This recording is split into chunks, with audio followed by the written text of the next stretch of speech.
Memang cantik burung balam tinggap di atas batu manikam. Dari bunyi sambutan salam macam jamaah belum makan malam. Apa kabar semua? Nanti bila saya bertanya apa kabar semua, jawabnya serentak sekali. Jawabnya adalah Tenom Onsoy. Apa kabar semua? Alhamdulillahi Rabbil Alamin. Allahumma salli ala Sayyidina Muhammad wa ala ali Sayyidina Muhammad. Kalau tuan pergi ke Makkah, jangan lupa membawa rendang. Sudah lama saya tazkirah, inilah kopiah yang paling panjang.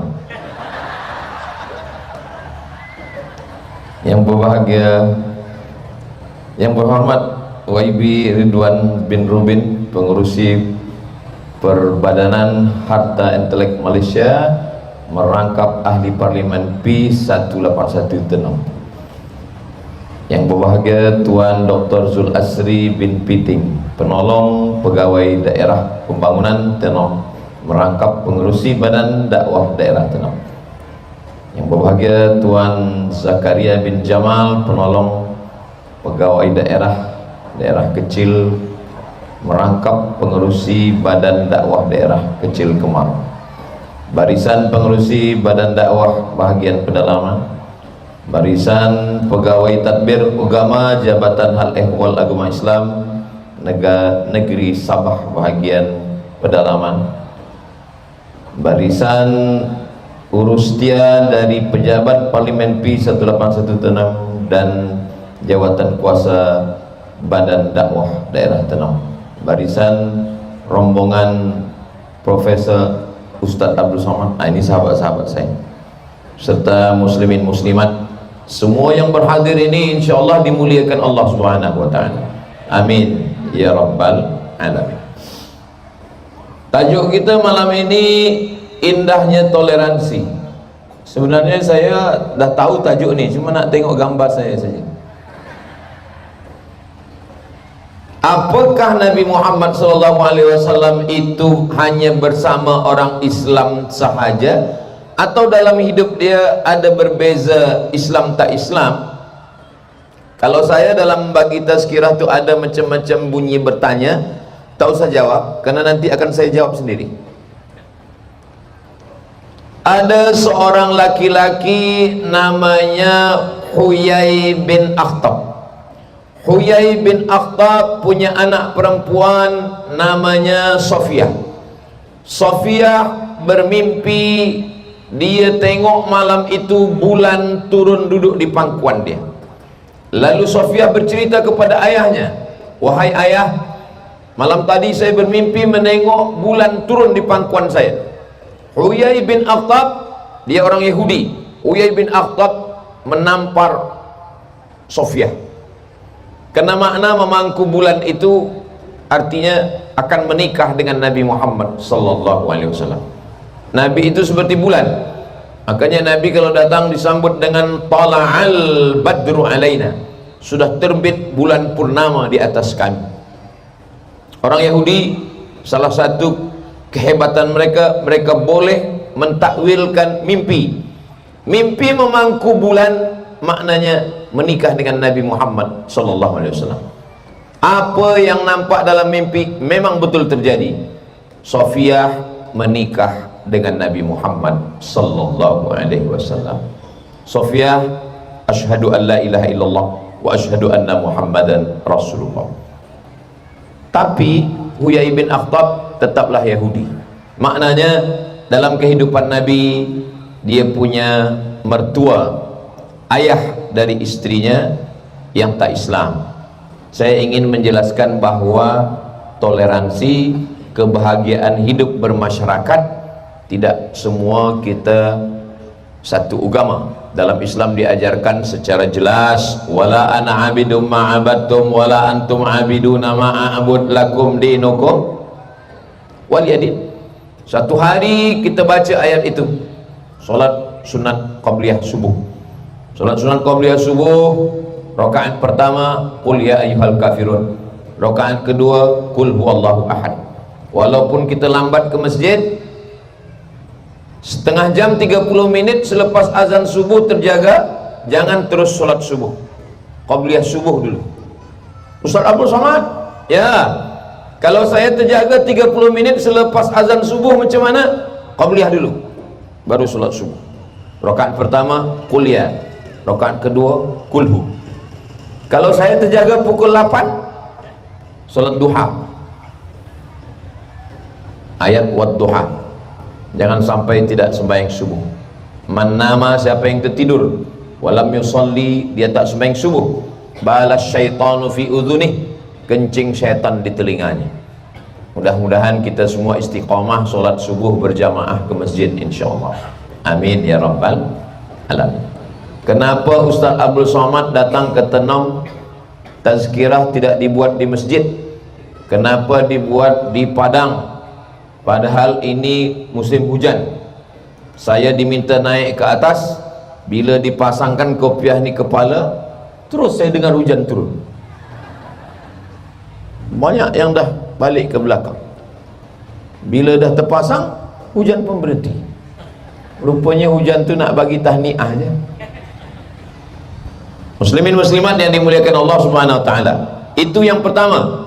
Yang kedua, Nabi berkirim surat kepada Raja Mesir, namanya Muqawqis, namanya Jirjis, gelar dia Muqawqis. Yang membawa surat itu namanya Hatib bin Abi Balta'ah. Surat itu dia baca. Selepas dia baca, dia bagi hadiah kepada yang membawa surat Nabi. Dia bagi madu asal Banha. Ada satu kawasan di Mesir namanya Banha. Di situ ada madu yang original. Dia bagi. Dia bagi kain putih. Dia bagi lebih besar dari keledai, lebih kecil dari kuda, namanya biral. Dia bagi 2 orang perempuan. Satu perempuan bernama Maria, satu lagi perempuan bernama Sirin. Sampai Hatib bin Abi Balta'ah ke kota Al-Madinah Al-Munawwarah, Nabi meminum asal Banha. Itu dalil kita boleh menerima hadiah orang tak Islam. Jadi kalau ada orang Tenom dapat hadiah madu, dapat hadiah kopi, dapat hadiah avokado dari tak Islam, dia takut menerima, kasih ke saya, nanti saya minum habis. Ustaz, ada pantang makan, pantang minum? Ada. Pantang dekat, habis. Dibagi kain, kainnya dipakai Nabi. Itu dalil kita boleh menerima hadiah kain dari orang tak Islam, selama dia bukan najis, selama bukan dari haiwan yang haram. Dibagi satu haiwan lebih besar dari keledai, lebih kecil dari kuda, namanya biral, dipakai Nabi. Itu dalil kita boleh menerima hadiah kereta. Kalau ada orang Tenom dapat hadiah kereta dari orang tak Islam, takut dia menerima, kasih ke saya, nanti saya pakai, esok saya bawa balik. Dibagi perempuan 2. Yang pertama namanya Sirin. Sirin dibagi kepada seorang lelaki penyair, dia tak ada isteri, namanya Hassan bin Thabit. Hassan, engkau tak ada isteri, ini jadi isteri engkau, namanya Sirin. Kakak daripada Sirin dia namanya Maria. Maria menjadi istri Nabi. Lahirlah anak Nabi lelaki, namanya Ibrahim. Meninggal umur 18 bulan.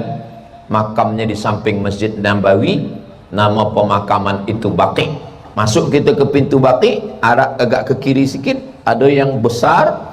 Disitulah pemakaman Ibrahim. Jadi istri Nabi yang melahirkan anak hanya Khadijah, melahirkan anak Zainab, Ummu Kulthum, Ruqayyah, Fatimah.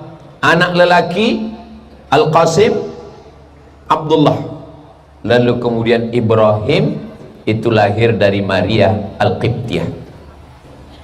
Siapa yang membagi hadiah ni? Raja Mesir. Siapa nama dia? Jirjis. gelar dia Muqawqis, agama dia Kristen Ortodok Koptik. Dulu ada dua pop, yang satu di Rom, yang satu di timur Alexandria. Itulah dia Jirjis.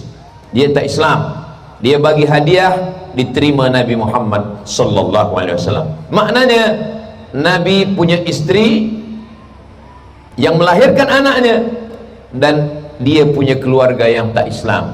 Walaupun Maria itu bersyahadat asyhadu an la ilaha illallah wa asyhadu anna Muhammadan Rasulullah.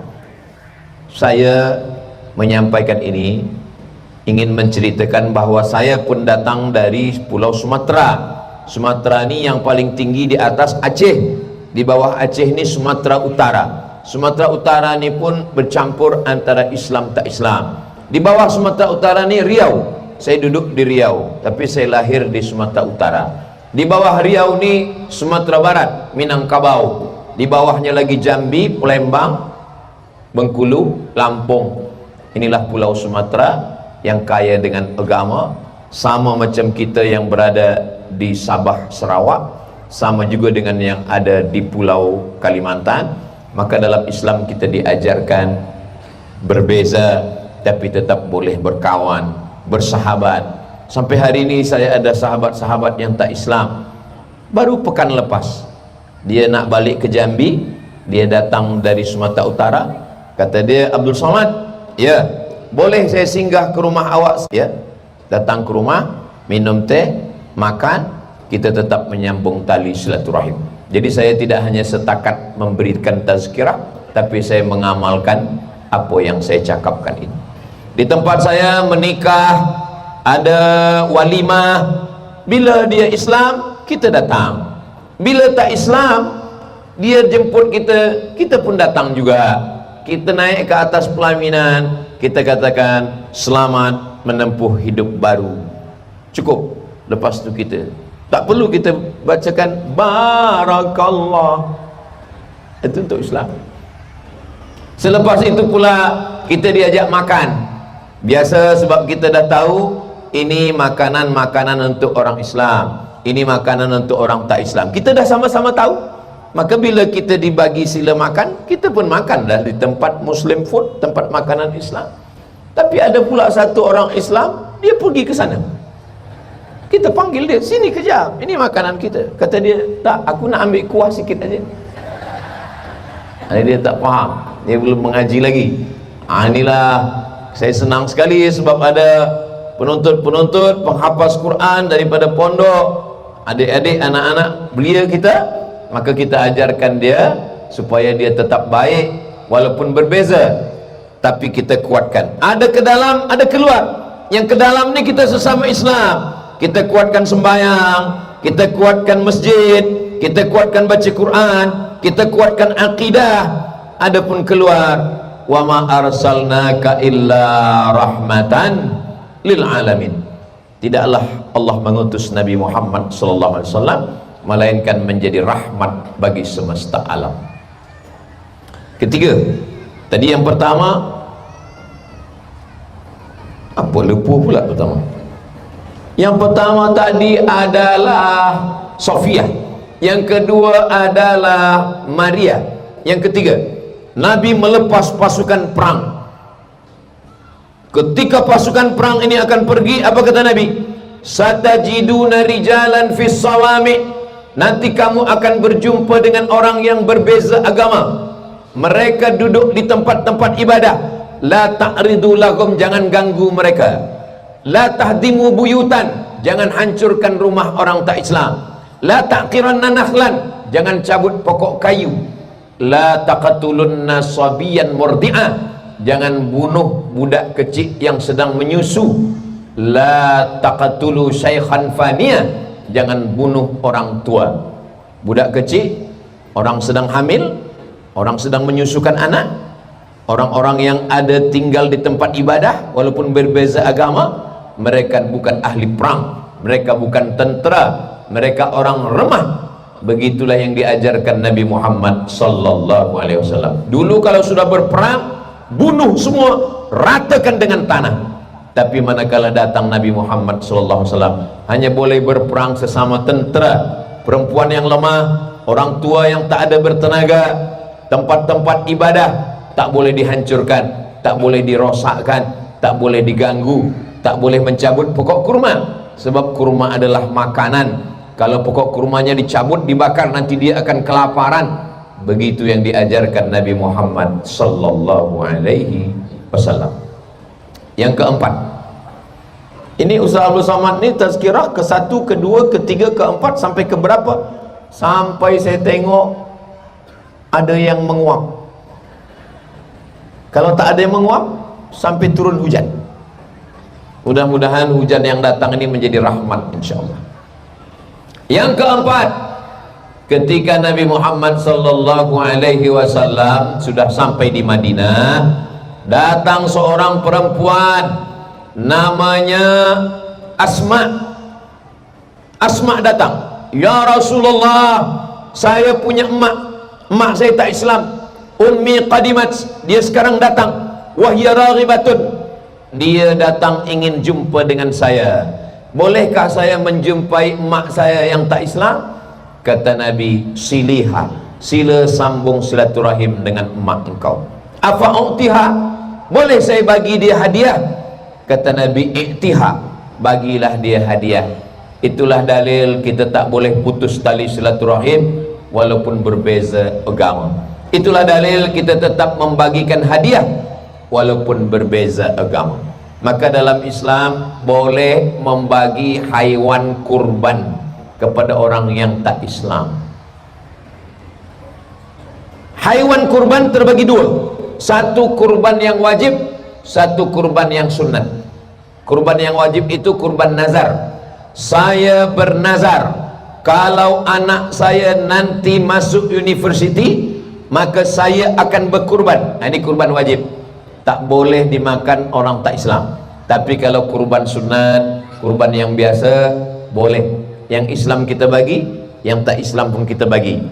Ini bukan Abdul Somad yang bercakap, yang berbicara ini adalah ahli fatwa dari Al-Azhar, namanya Syekh Atiyah Soqar, nama kitabnya Fatawa Al-Azhar. Ketika ditanya tentang kurban untuk orang tak Islam, dalilnya kerana Nabi membolehkan Asma memberikan hadiah.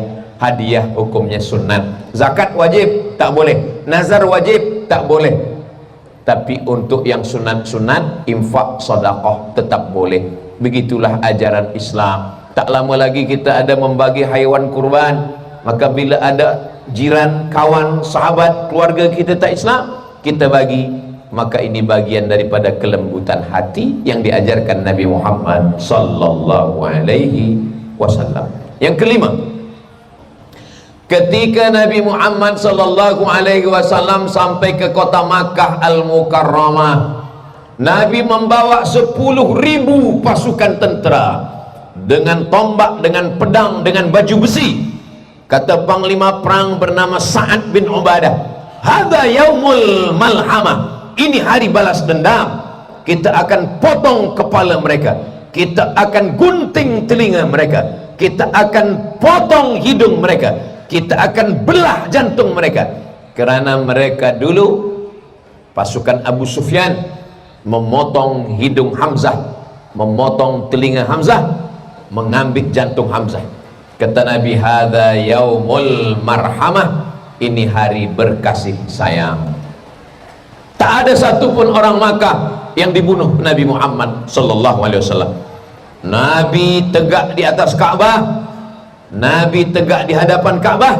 Lalu Nabi bertanya, ya ahla Makkah, wahai orang Makkah belum Islam, ma tarawna anni fa'ilum bikum, menurut kalian apa yang akan aku lakukan terhadap kamu? Kata orang Makkah, akhun karim, engkau saudara kami yang baik, wa bnu akhin karim, dan engkau anak dari saudara kami yang baik. Ayah engkau saudara kami, atuk engkau pun saudara kami. Maka Nabi mengatakan, izhabu wa antumut tulaqa, wahai orang Makkah, pergilah kamu, kamu tidak dipaksa masuk Islam, kamu bebas sebebas-bebasnya. Tak ada satu pun yang dibunuh oleh Nabi Muhammad sallallahu alaihi wasallam. Turunlah ayat, idza jaa nasrullahi wal fath, ketika datang pertolongan Allah dan kemenangan, wa ra'aitan nasa yadkhuluna fi dinillahi afwaja, mereka masuk Islam berbondong-bondong. Mereka masuk Islam bukan karena pedang, mereka masuk Islam bukan karena perang, mereka masuk Islam karena kelembutan hati Nabi Muhammad sallallahu alaihi wasallam. Ada seorang lelaki yang tak Islam, yang dulu memotong telinga Hamzah, yang dulu menggunting hidung Hamzah, yang dulu membelah jantung Hamzah, namanya Wahsy. Dia lari ke Taif, 100 km dari Makkah. Nabi 19 hari di kota Makkah, tak ada membunuh orang, tak ada menyakiti orang. Wahsy menyangka Nabi sudah membunuh sahabatnya. Selepas 19 hari Nabi balik ke kota Madinah. Selepas itu Wahsy balik dari Taif. Dia tengok tak ada orang yang digunting telinga, tak ada orang yang dipotong hidung, tak ada orang yang dibelah jantung, tak ada orang yang dibunuh oleh Nabi. Kemudian Wahsy merasa heran. Selepas itu Wahsy pun datang ke kota Al-Madinah Al-Munawwarah. Sampai di Madinah, Wahsy menghadap Nabi. Kata Nabi, anta Wahsy, kamu Wahsy? Ya. Qatalta Hamzah, kamu yang sudah membunuh pakcik saya Hamzah. Ya. Kamu yang sudah menggunting hidung Hamzah. Ya. Kamu yang sudah memotong telinga Hamzah. Ya. Kamu yang sudah membelah jantung Hamzah. Ya. Nabi memegang dada Wahsy. Wahsy dapat hidayah dengan kelembutan hati Nabi, dan Wahsy bersyahadat, asyhadu an la ilaha illallah wa asyhadu anna muhammadan rasulullah. Wahsy menjadi orang baik bukan kerana Nabi ingin memeranginya, bukan kerana Nabi ingin memancam, kalau engkau tidak masuk Islam maka kamu akan dibunuh, akan dipancung. Tapi dia masuk Islam kerana kelembutan hati Nabi Muhammad sallallahu alaihi wasallam. Yang keenam, ini nanti saya sampaikan 1, 2, 3, 4, 5, 6 dan seterusnya. Di akhir tazkirah saya akan minta satu dari penuntut untuk mengulang balik dari 1 sampai 6. Boleh? Jangan khawatir, jangan takut. Yang ingat alhamdulillah, yang tak ingat nanti boleh tonton ulang di channel Ustadz Abdul Somad Official. Subscribe, like, share and comment. Sallallahu ala Muhammad, sallallahu alaihi wasallam, sallallahu ala Muhammad. Yang ada kamera, yang ada lampu boleh hidup. Yang tak ada nanti kita belikan lampu. Sallallahu ala Muhammad, sallallahu alaihi wasallam, sallallahu ala Muhammad, sallallahu alaihi wasallam. Ya Nabi, salam alaika, ya Rasul, salam alaika, ya Habib, salam alaika, salawatullah alaika. Sallu ala Nabi Muhammad, Allahumma salli wa sallim wa barik alaihi wa ala alihi. Malam ni di atas langit tenang tak ada satu pun bintang. Kenapa tak ada? Karena semua dah turun ke bumi tenang. Bumi-bumi turun, bintang-bintang turun ke padang bola sepak malam ini. Masya Allah. Malam ni biasa di padang bola sepak ni ada satu naik. Ini namanya drone LED. Jamaah yang dimuliakan Allah Subhanahu wa taala. Yang keenam, pada masa Umar bin Khattab ada seorang Kristian Ortodok Koptik di Mesir. Rupanya gubernur Mesir namanya Amr bin As nak buat jalan, kena rumah dia. Dia mengadu kepada Umar bin Khattab. Umar bin Khattab, rumah saya, laman rumah saya kena nak buat jalan. Datang Umar bin Khattab, dia ambil pedang, dia ambil tulang, dia garis lurus pada tulang unta, lurus Selepas itu dia bagikan, bawa tulang ini, tunjukkan kepada gubernur Mesir, Amr bin As. Amr bin As mendapat kiriman. Ini kiriman dari Amirul Mukminin, pemimpin orang Islam, Khalifah Umar bin Khattab. Apa kirimannya? Tulang dengan garis yang lurus. Apa maknanya? Engkau akan menjadi mayat, dan engkau akan dimakan cacing tanah, dan engkau akan menjadi tulang, maka engkau mesti bersikap lurus, jangan sampai bengkok, mesti lurus, jangan sampai engkau menzolimi orang. Ittaqu zulma, jangan buat zolim, fa inna zulma zulumatun yaumal qiyamah, karena kezoliman akan menjadi kegelapan pada hari kiamat. Menjadi pemimpin dia tidak tengok ini Islam tak Islam. Kalau adil maka dia sudah berbuat baik, kalau tak adil dia akan dituntut di hadapan Allah Subhanahu wa ta'ala. Yang ketujuh, pada masa Umar bin Khattab, kunci Palestina, Bethlehem, Palestina, Yerusalem diserahkan kepada Amirul Mukminin Umar bin Khattab. Datanglah Umar bin Khattab, Raja Palestina yang memegang kunci, menyangka bahwa Umar bin Khattab akan datang dengan tentera, dengan pasukan yang akan memakai pedang dan tombak. Saya akan bagi kunci ini kepada Umar bin Khattab. Saya nak tengok mana Umar bin Khattab.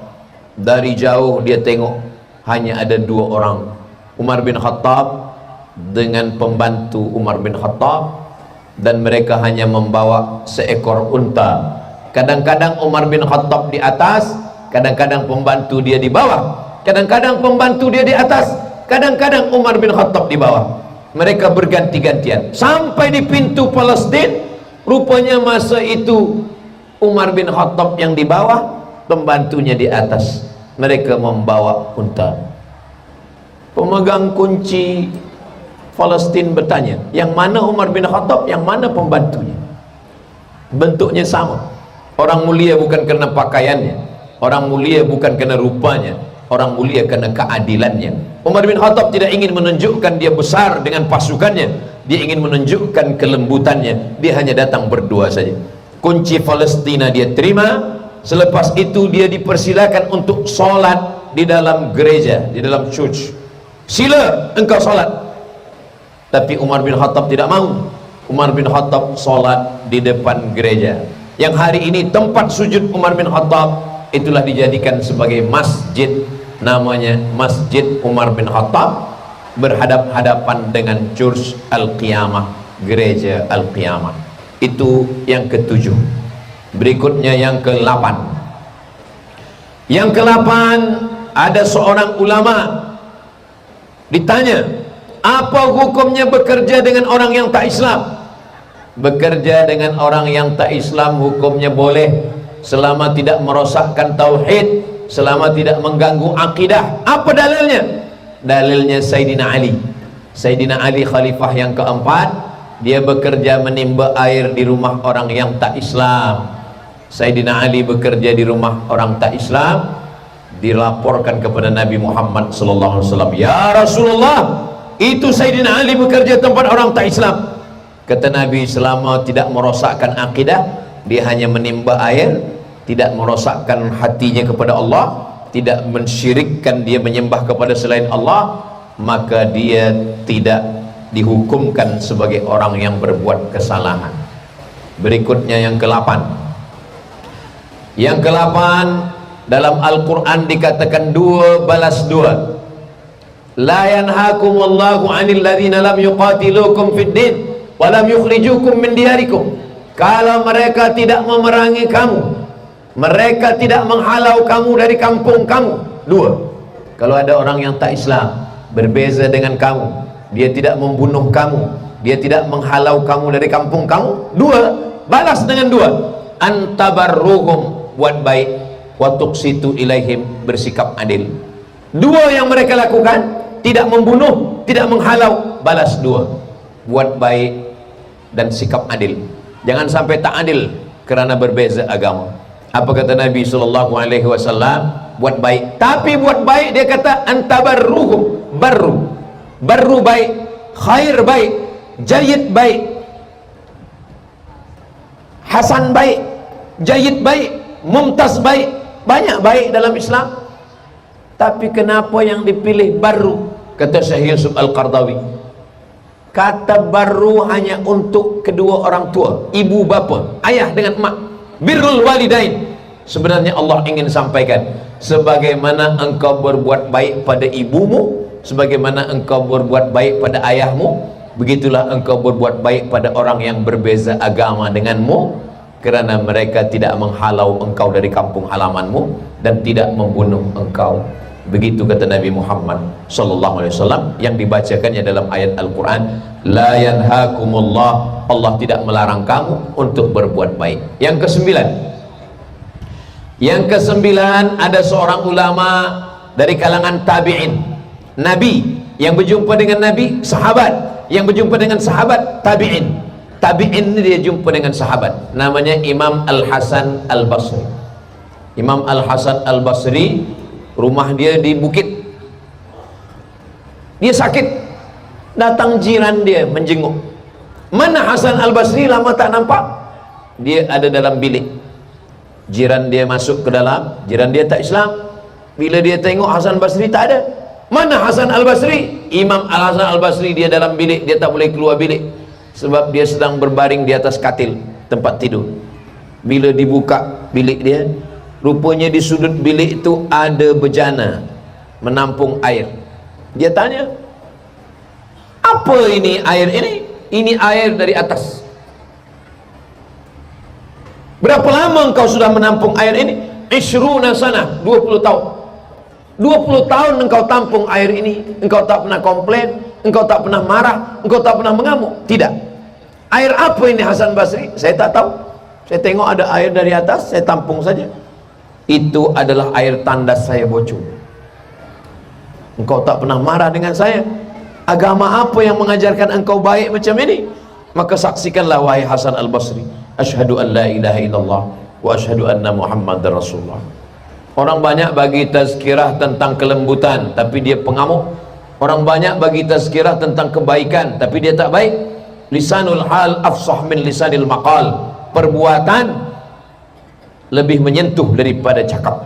Banyak orang cakap baik, banyak orang mampu menyusun kata-kata yang baik, tapi perbuatannya tidak baik. Imam Al-Hasan Al-Basri dari kalangan tabi'in yang berjumpa dengan sahabat Nabi, dia tidak banyak cakap baik, dia hanya berbuat baik.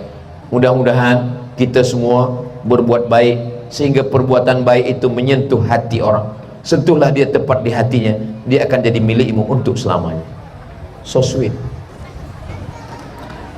Yang keberapa sekarang? Ke-12. Yang ke-10.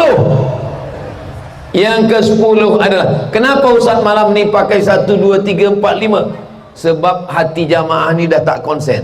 Kalau hujan kami balik, kalau tak hujan, itu maka saya buat 1, 2, 3, 4 supaya kita boleh ingat.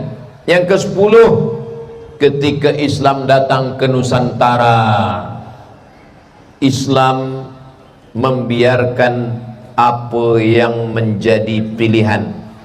Islam tidak disebarkan dengan pedang, Islam tidak disebarkan dengan tombak. Yang datang kemari adalah peniaga-peniaga, ulama-ulama dengan baik, dengan lembut.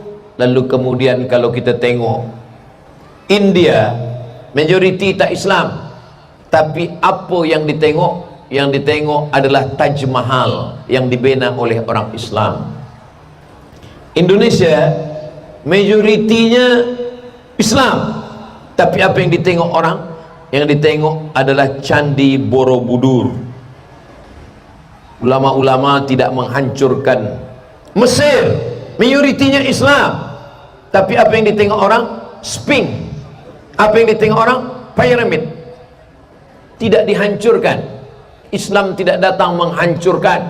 Islam hanya memberikan penjelasan, qul huwallahu ahad, Allahus somad. Bukan somad yang ini. Ini Abdus Somad. Abdu itu hamba, somad itu Allah. Allahus somad, Allah tempat meminta. Abdus Somad, hamba Allah. Lam yalid walam yulad walam yakul lahu kufuwan ahad. Kita tiap hari diajarkan bersyahadat asyhadu an la ilaha illallah wa asyhadu anna muhammadan rasulullah. Itu menguatkan kita ke dalam. Yang 10 yang saya sampaikan ini hubungan kita keluar. Ini hubungan kita keluar. Adapun hubungan kita ke dalam sesama orang Islam, kita berjumpa di masjid. Subuh jumpa, zuhur jumpa, asar jumpa, maghrib jumpa, isyak jumpa. 5 kali berjumpa sehari semalam. Di masjid kita berjumpa. Kenapa di Tenom ini Ustaz Abdul Somad tidak bagi tazkirah di masjid? Karena kalau dibagi tazkirah di masjid, jamaahnya sebanyak ini meletup masjid. Di Tenom Ustaz Abdul Somad bagi tazkirah di Padang. Supaya apa? Supaya dia boleh dengar tazkirah sambil minum ais krim. Supaya dia tidak hanya setakat tazkirah, tapi dia juga boleh makan minum. Makan, bayar masing-masing. Begitulah Allah Subhanahu wa ta'ala. Kenapa bagi tazkirah di Padang? Sebab ada setengah orang Islam ini takut ke masjid. Kenapa takut ke masjid?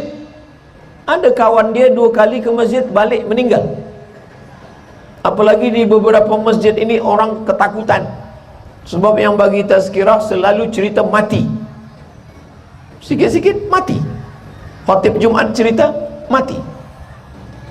Malam ini tazkirah kita tentang malam pertama di alam barzakh.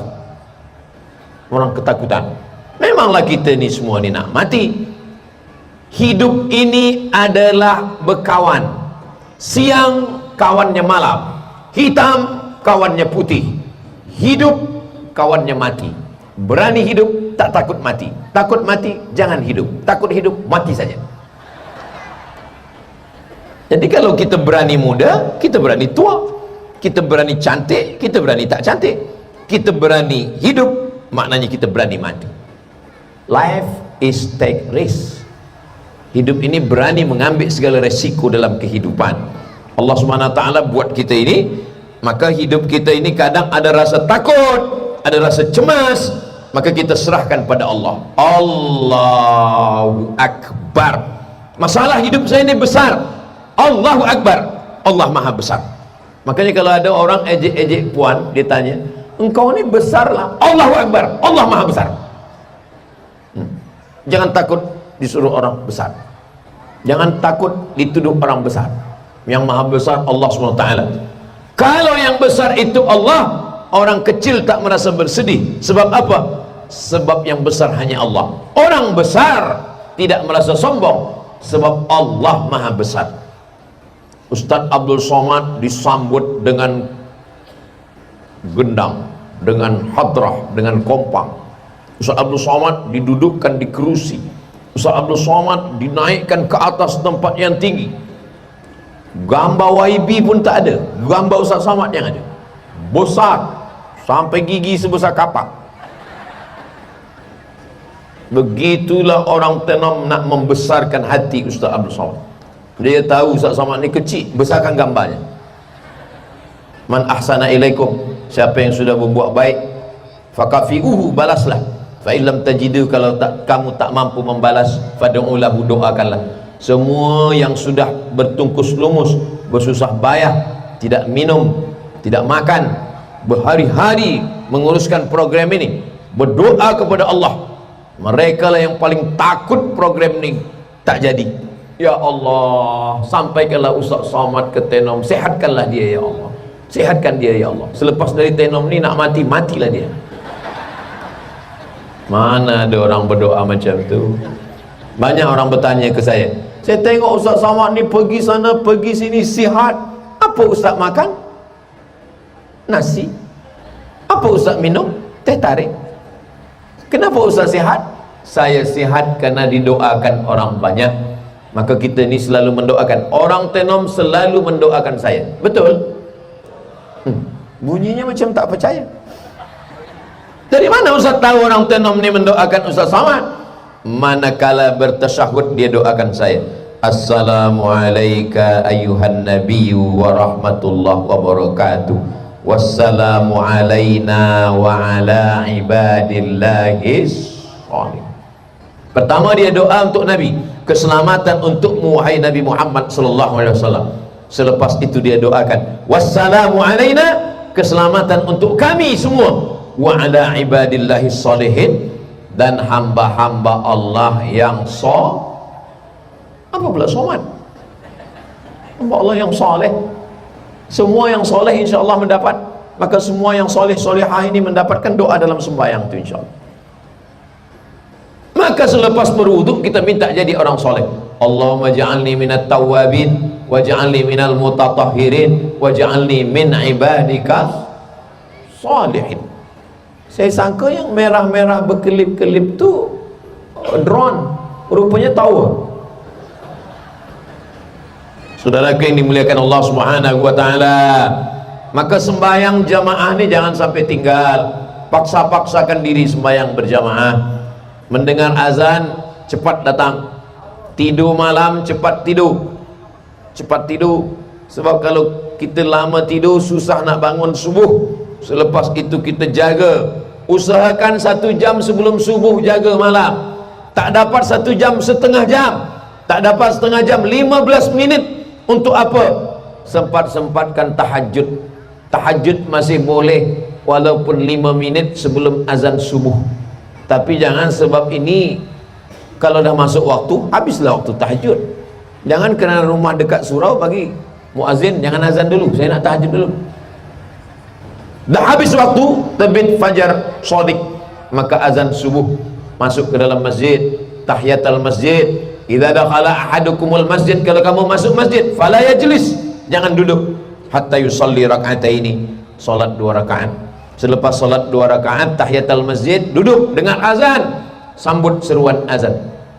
Tadi Ustaz Samad kami ke masjid tak ada nampak. Saya musafir, saya jamak qasar, jamak taqdim. Maghrib 3 rakaat, isya 2 rakaat. Nanti malam ni terus kami balik ke Kota Kinabalu. Esok kami akan terus ke Miri, jamak lagi. Dari Miri kami akan terus lagi ke Kuching, jamak lagi. Dari Kuching nanti ke Kuala Lumpur, jamak lagi. Ustaz jamak terus, ya. Sampai bila? Balik ke Riau. Nanti sudah di Riau hari Senin, hari Selasa, hari Khamis, barulah muqim. Zuhur 4 rakaat, Asar 4 rakaat, Maghrib 3 rakaat, Isya 4 rakaat. Terus. Nanti selepas dari Riau kemana lagi? Ke Medan, Sumatera Utara, 4 hari. Selepas itu kemana lagi? Terus lagi. Bila Ustaz berhenti? Berhenti rehat nanti di surga bersama kamu wahai orang Tenom. Semua yang hadir ini insyaallah kita selalu dapat hidayah dan kita akan bersama dengan Rasulullah sallallahu alaihi wasallam. Man qala la ilaha illallah Muhammadur Rasulullah sallallahu alaihi wasallam dakhala al-jannah, kata Nabi Muhammad sallallahu alaihi wasallam. Kunci yang pertama adalah salat. Salat, as-salatu imaduddin. Salat adalah tiang agama. Saya boleh tegak di sini kerana ada tiang yang kokoh, yang kuat. Kalau tiang ditumbang, maka habislah sudah. Kalau kita sampai di Masjid Nabawi, kita sembahyang di tempat Nabi menjadi imam, itu di sebelah kiri di tiang mihrab tempat Nabi jadi imam, di sebelah kiri itu ada tulisan as-salatu imaduddin. Maka anak-anak bawa sembahyang. Kalau di masjid masih ada anak-anak yang berlari-lari melompat-lompat, kalau di masjid masih ada anak yang menjerit-jerit, insya Allah 20 tahun lagi masjid itu masih tetap ada orang sembahyang. Tapi kalau di masjid itu dah tak ada anak-anak lagi, lebih banyak batuk daripada ayat. Bismillahirrahmanirrahim. Alamat kapal akan tenggelam. Saya malam ni semangat karena saya tengok banyak muda-muda belia-belia itu yang pakai kopiah putih, baju putih. Itu penonton-penonton muda-muda, paling umur 10-15 tahun. Nanti kalau saya datang ke Tenom, sekarang ni saya datang ke Tenom 2026, 2036, 2046, 2056, Mereka ni yang akan menjadi pemimpin Tenom, pemimpin Keningau, pemimpin Sabah, pemimpin Malaysia, pemimpin masa depan insyaAllah. 2026 saya datang, mereka masih kecil. 2036, 2046, 2056, 30 tahun lagi saya datang kemari, mereka yang akan jemput saya. Assalamualaikum. Waalaikumsalam. Betul ke ini Ustaz Somad? Betul. Masih hidup? Masih. Mereka jemput saya kemari. Waktu itu puan-tuan udah meninggal. Mana boleh cakap macam tu Ustaz. Dunia ini macam sampan bahtera yang dipukul ombak di empas gelombang. Kalau tak kuat tiang layar patah di tengah jalan. Karangnya tajam, angin puting beliung. Maka yang menguatkan itu adalah somat, solat, sembahyang. Semua kita serahkan dalam sembahyang. Engkau besar, aku kecil, yang besar Allah. Allahu Akbar kabira. Engkau dipuji-puji. Siapa yang Ustaz Somad maksud dipuji-puji? Saya lah, saya yang dipuji-puji. Profesor, doktor, Ustaz Abdul Somad, entah apa-apa, 4 meter nama saya. Satu lagi yang kurang, almarhum. Engkau yang dipuji wahai Abdul Somad. Walhamdulillahi katsira, yang dipuji Allah. Wa subhanallahi bukratan wa asila. Abdul Somad tangannya dicium orang, dipeluk orang. Tadi masa keluar dari masjid tadi, Masya Allah, untungnya ada polis, ada tentera, ada jamaah, ramai kawal. Kalau tak ada, tim ni dah cakap, kami satu yang khawatir kami Ustaz. Apa? Perempuan tu peluk Ustaz. Na'udzubillah. Maulah tak balik saya ke Riau, takut berbini. Allah Subhanahu Wa Taala menjaga kita, maka kita tak suci, yang suci Allah. Wa subhanallahi bukratan wa asila. Saya menghadap kepada siapa? Wajjahtu wajhiya lilladzi fataras samawati wal arda hanifan musliman wa ma ana minal musyrikin. 4 serahkan kepada Allah. Inna salati wa nusuki wa mahyaya wa mamati lillahi rabbil alamin. Saya tak ada apa-apa, saya tak ada daya, saya tak ada upaya. Denyut jantung, detak nadi, lintasan fikiran, langkah kaki, ayunan tangan, nafas yang berembus, semua hanya kuasa Allah. La haula wala quwata illa billah. Malam tadi Masya Allah di Tenom penuh padang bola sepak. Itu karena siapa? Allah. Semua karena Allah SWT. Kalau Allah tak sayang dengan kita, habis. Ustaz Abdul Somad bercakap ini kan kena ada jamaah. Kalau semua balik kena hujan tadi, tinggal saya dengan kamera berdua. Saya kalaupun jamaah balik, saya tetap bercakap. Saya biasa berceramah bagi tazkirah dengan kamera berdua, biasa. Itu bulan Ramadan, mana ada orang? Yang di televisyen itu saya berdua aja. Jemaah dimanapun berada, kita sedang menghadap, tak ada orang. Kamera hidup, lepas itu kameraman pun tidur. Tapi semua akan di-share, semua akan ditonton, semua akan ditengok. Perbuatan kita ni sekecil apapun nanti akan ditunjukkan Allah Ta'ala. فَمَنْ يَعْمَلْ مِثْقَالَ ذَرَّةٍ خَيْرًا yalah, sebesar biji sawi pun akan kita tengok perbuatan-perbuatan kita. Apa yang sudah kita lakukan. Tadi kami datang ke office YB Ridwan bin Rubin, saya tengok ada tentang kesihatan, ada tentang kerohanian, ada tentang agama, ada tentang orang sakit datang. Ini semua apa yang boleh kita buat sebagai polis, sebagai tentera, sebagai ahli parlimen, sebagai ustaz, sebagai cikgu. Apa yang sudah dibagikan Allah kepada kita, kita jalankan, maka itu menjadi amal soleh insyaAllah. Serahkan kepada Allah. Bismillahi tawakkaltu ala Allah, la haula wala quwwata illa billah. Sembayang inilah kunci dalam diri kita. Kenapa sembayang dalam Islam itu 5 kali? Saya pernah ditanya orang, Ustaz Somad, iya, kenapa sembahyang tu 5 kali? Kata saya, memang dah dari dulu zaman Nabi 5. Jangan banyak tanya masuk neraka. Jadi kalau kita ditanya orang, kita tak tahu jawab, cara yang paling mudah adalah mengamuk. Lepas tu dia tak tanya lagi. Sampai akhirnya ada seorang Islam kerja di kilang minyak. Orang Islam ni kerja di kilang minyak. Rupanya dia satu bilik dengan orang putih, Mak Saleh. Subuh dia sembahyang, zuhur dia sembahyang, asar dia sembahyang, maghrib dia sembahyang, isya dia sembahyang. Berhari-hari, berbulan-bulan mereka sebilik. Lama-lama Mak Saleh orang putih ni bercakap, kata dia, saya dah tengok engkau sembahyang, tiap engkau sembahyang itu terjadi perubahan waktu, berganti waktu. Dari malam ke siang, terbit fajar engkau sembahyang, tergelincir matahari engkau sembahyang, condong matahari engkau sembahyang, tenggelam matahari engkau sembahyang, habis matahari tenggelam, merah tak ada, hitam gelap, engkau sembahyang.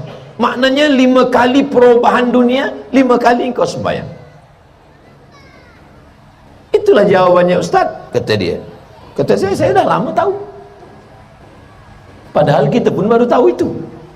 Sebab kita beragama, kita hanya terima saja, tapi ada orang-orang yang memperhatikan agama kita, dan ternyata kita sembahyang 5 kali, kena 5 kali perubahan alam semesta, dan kita menyerahkan perubahan itu kepada Allah Subhanahu wa ta'ala. Begitulah kita semuanya berserah kepada Allah Subhanahu wa ta'ala. Suatu ketika ada doktor tanya pada saya, Ustaz Somad, iya, cuba Ustaz bacakan ayat wudu mengambil sembahyang. Idza qumtum ila shalah, kalau kamu sembahyang, faghsilu wujuhakum, basuh muka, wa aydiyakum ilal marafiq, basuh tangan sampai siku. Macam mana ayatnya Ustaz? Basuh tangan sampai siku. Jadi maknanya ayatnya dari ujung ke siku, ya? Kenapa Ustaz basuh tangan dari ujung sampai ke siku? Memang dari dulu begitu. Jangan banyak tanya masuk neraka. Saya ni doktor Ustaz Abdul Somad. Bila saya nak operate orang, saya basuh tangan macam ayat yang Ustaz baca tadi. Saya hidupkan air, saya basuh dari ujung sampai ke siku. Kenapa doktor basuh tangan sampai siku? Sebab kalau basuh tangan dari siku ke bawah, maka semua bakteri, penyakit, kuman ada di ujung jari. Kalau ujung jari saya ini bawa penyakit, maka luka orang yang saya operate tu tak boleh sembuh sihat. Ajaran Islam Al-Quran akan dijelaskan oleh doktor, oleh polis, oleh tentera, oleh ahli akal, oleh ahli ilmu pengetahuan. Inna fi khalqis samawati, penciptaan langit, wal ardi, penciptaan bumi, waqtilafil laili wan nahar, perputaran siang dan malam, la ayat, itu semua menjadi ayat-ayat. Kita tahu ayat Al-Fatihah, kita tahu ayat Al-Baqarah, kita tahu ayat Kursi, itu ayat yang tertulis, itu ayat yang tersurat. Tapi ada ayat yang tersirat, itulah dia ayat-ayat alam semesta. Ustaz Abdul Somad, ya, matahari itu bergerak ke atau tidak bergerak? Jangan tanya-tanya, tengok saja. Banyak tanya, masuk neraka. Ini Ustaz kalau sikit-sikit masuk neraka, sikit-sikit masuk neraka. Jadi tanya orang, itu Ustaz siapa? Saya lupalah nama dia, tapi dia itu Ustaz neraka lah. Matahari itu bergerak atau tak bergerak? Bumi bergerak, sebab bumi mengelilingi matahari. Planet-planet bergerak, sebab mereka mengelilingi matahari. Matahari bergerak atau tak bergerak?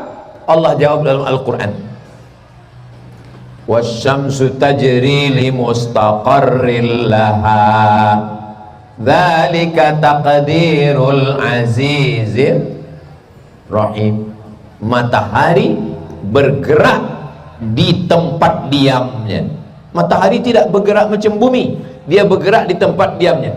Lasyamsu yanbaghi laha an tudrikal qamar, matahari tak mungkin berjumpa dengan bulan, bulan tak mungkin bertembung dengan matahari.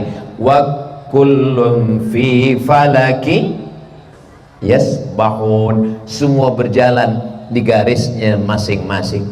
Itu di Quran di mana tuh Ustaz? Semua kita hafaz. Kita baca sama-sama. A'udzu billahi minasy syaithanir rajim. Bismillahirrahmanirrahim. Yasin wal Qur'anil hakim. Innaka laminal mursalin ala siratim mustaqim tanzilal azizir rahim. Kenapa ayat tentang matahari bergerak, planet-planet bergerak ada dalam surat Yasin tapi kita tak faham? Sebab kita membaca Yasin menunggu orang mati. Salahkah kita baca Quran ada orang mati, Ustaz? Tak salah. Sebab Nabi ketika dia menguburkan sahabat, Nabi membacakan ayat Al-Quran. Dari mana Ustaz tahu? Sahabat Nabi mengatakan. Sahabat Nabi namanya Umar bin Khattab. Umar bin Khattab punya anak namanya Abdullah bin Umar bin Khattab. Abdullah Umar bin Khattab mengatakan, kalau saya meninggal nanti, bacakan pada kepala saya Al-Fatihah, bacakan pada kaki saya pangkal ujung Al-Baqarah. Pangkal Al-Baqarah alif lam mim. Dzalikal kitabu la raiba fihi hudal lil muttaqin. 5 ayat sampai wa ulaika humul muflihun. Akhir Al-Baqarah 3 ayat. Lillahi ma fis samawati wa ma fil ard. Sampai fansurna 'alal qaumil kafirin. Mana berani dia membaca kalau tidak diajarkan Nabi Muhammad sallallahu alaihi wasallam? Membaca Al-Quran untuk orang meninggal dunia tak salah, membaca Yasin tak salah, tapi seumur hidup baca Yasin agak salah. Sebab Allah tidak hanya menurunkan surah Yasin, tapi menurunkan surah-surah yang lain. Macam mana perasaan Ustaz Abdul Somad pakai topi tinggi malam ini? Susah diungkapkan dengan kata-kata. Tapi biasa saya kalau ditanya orang, Ustaz Somad, ya, ini video Ustaz di mana? Oh, saya tak ingat, tak ingat di mana. Ustaz Somad, ya, ini ada video 1 minit TikTok, ini di mana? Tak ingat. Tapi yang di Tenom ni pasti ingat. Ini di mana? Ah, Tenom. Kenapa? Tinggi. Begitu cara orang Tenom supaya Ustaz Somad ingat. Sebab dia pun dah hilang ingatan. Sembayang.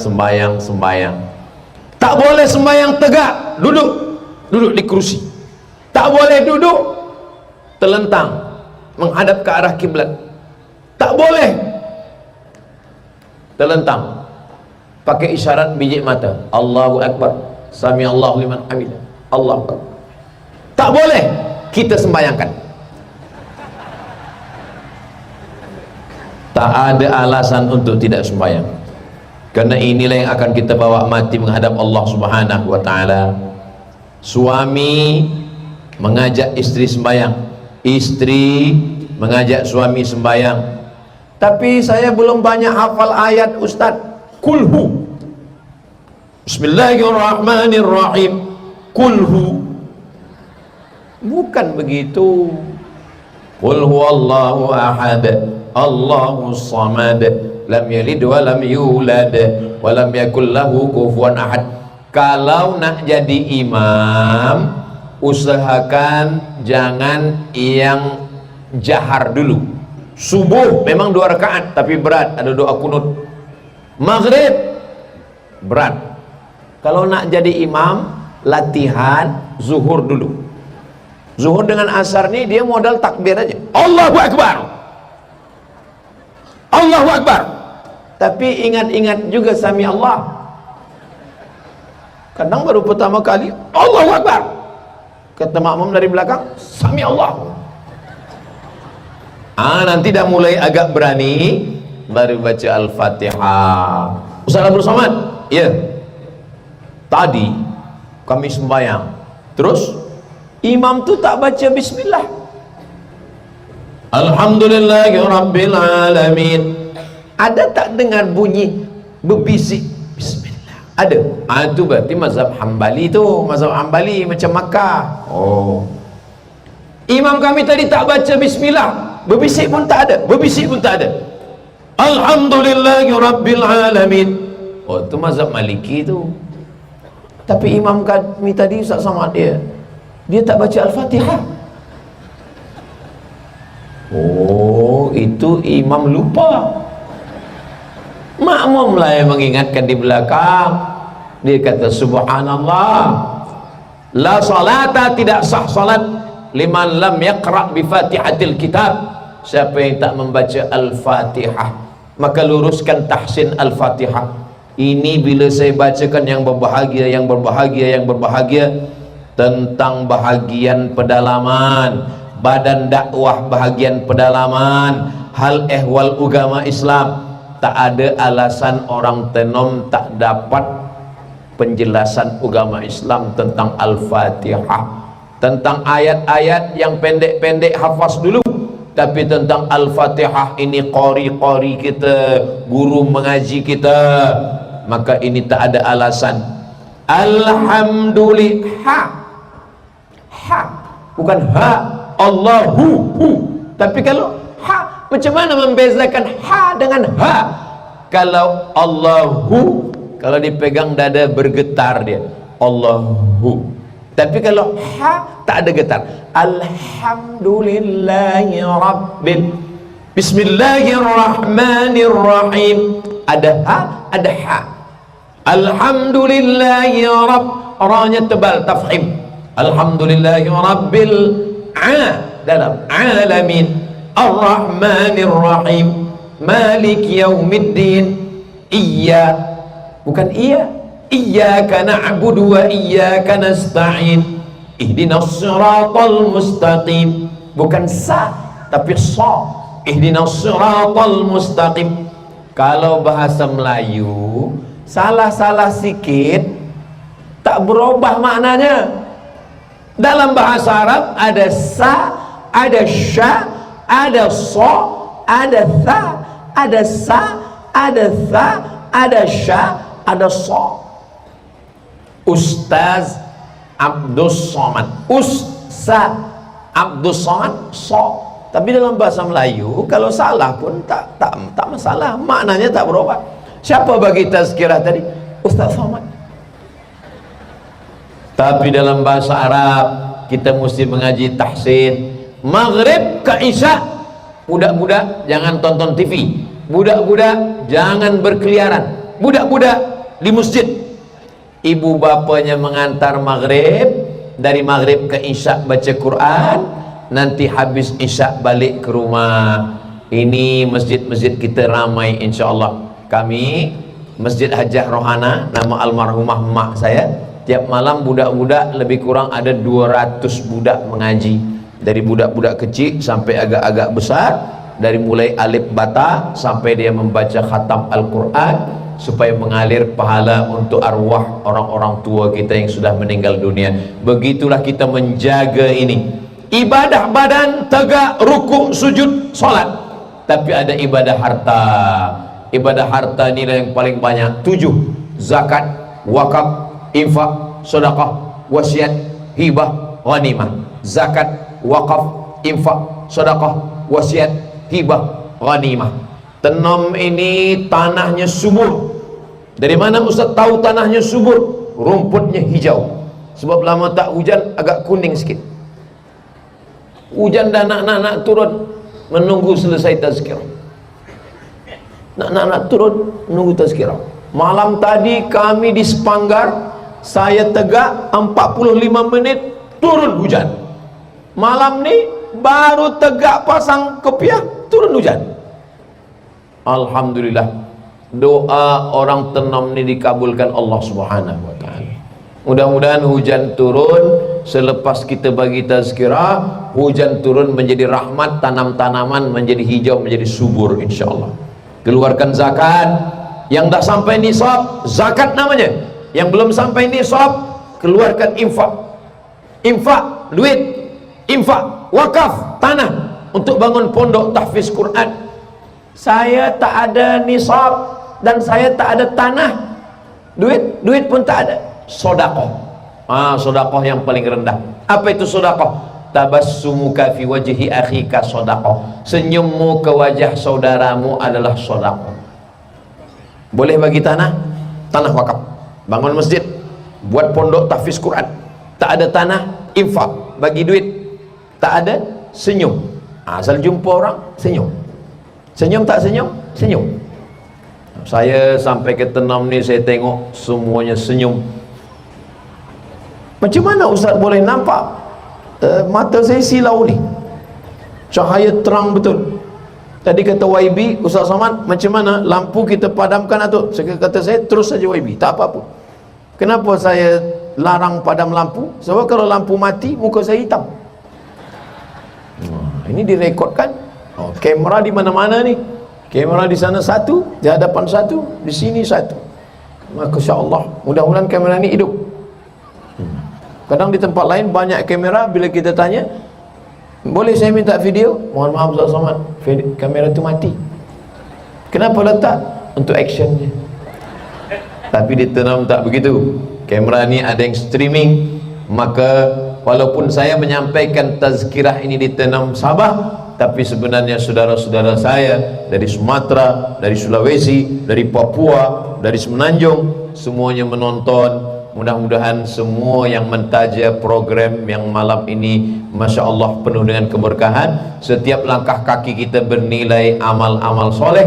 Langkah pertama menghapus dosa, langkah kedua mengangkat darjah kita, dimuliakan Allah Subhanahu wa ta'ala. Itulah yang boleh saya sampaikan. Tadi saya mula bagi tazkirah pukul 8.30, sekarang sudah pukul 9.40. Ini sudah melanggar aturan.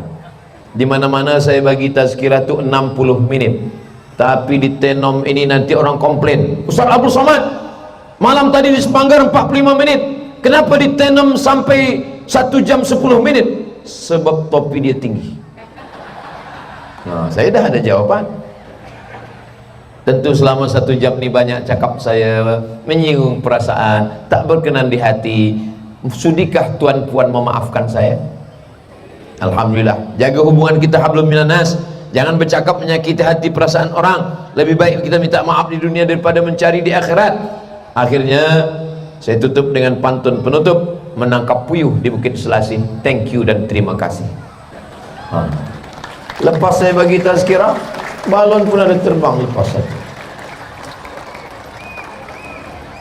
Subhanakallahumma bihamdika asyhadu an la ilaha illa anta astaghfiruka wa atubu ilaik. Wa sallallahu ala sayyidina Muhammad wa ala alihi washabbihi wasallam. Walhamdulillahi rabbil alamin. Wassalamualaikum warahmatullahi wabarakatuh.